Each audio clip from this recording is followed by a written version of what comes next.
Hello, my name is Parker and welcome to my channel if you are new here.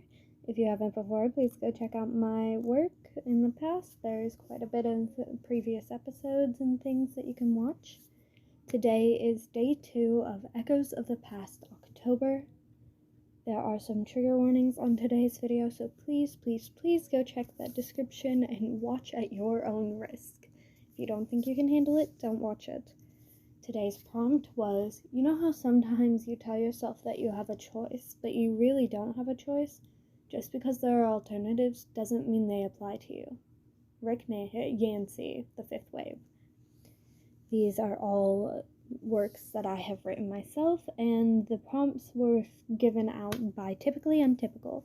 If you haven't gotten the chance to go check them out, please do so now. They are an amazing writer, sorry. And without further ado, this is Choices and Consequences by me. Virgil sighed, walking to his room with a slight groan in his throat. He never had enjoyed arguing with Janus, but today felt different, worse somehow. He couldn't describe the feeling or even why he felt that way. Things were often strained between them, but this time it wasn't the same. Janus had been mad before, but not enough to yell at Remus that way. Virgil didn't want to admit it up to that point, but things were changing, and now he was being faced with a choice he didn't know the answer to. None of them were perfect. That was a given for anyone, though.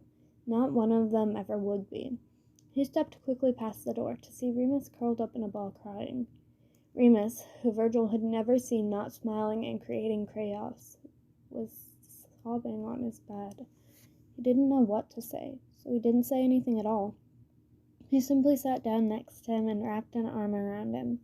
There was a mild pause before Remus let out a shaking breath.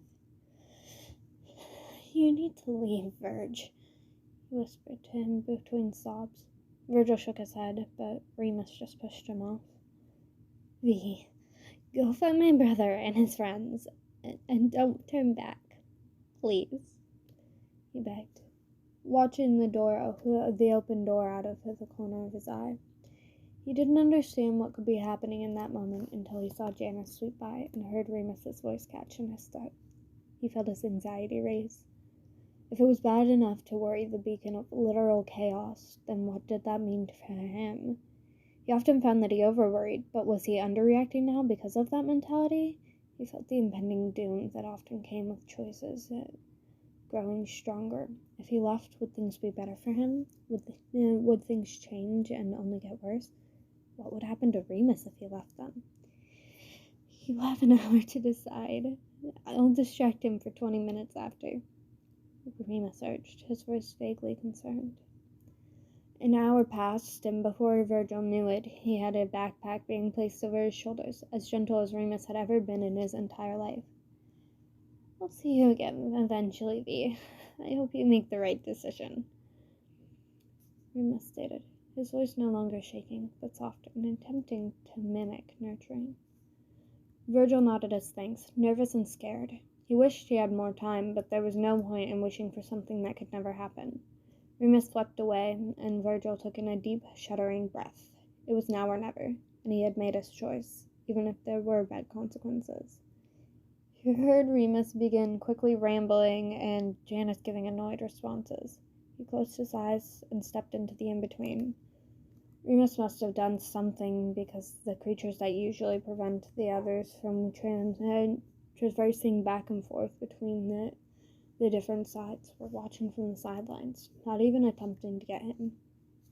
It must have been after the distraction when he finally made it to the other side, where the bright lights shone, because the creatures had begun to rush for him as he stepped into the light side, majorly uninjured, and collapsed to the ground. He realized as a much kinder person came to his side. He never really had a choice. I do hope you guys have enjoyed today's video, and I will see you all tomorrow. Have a wonderful day.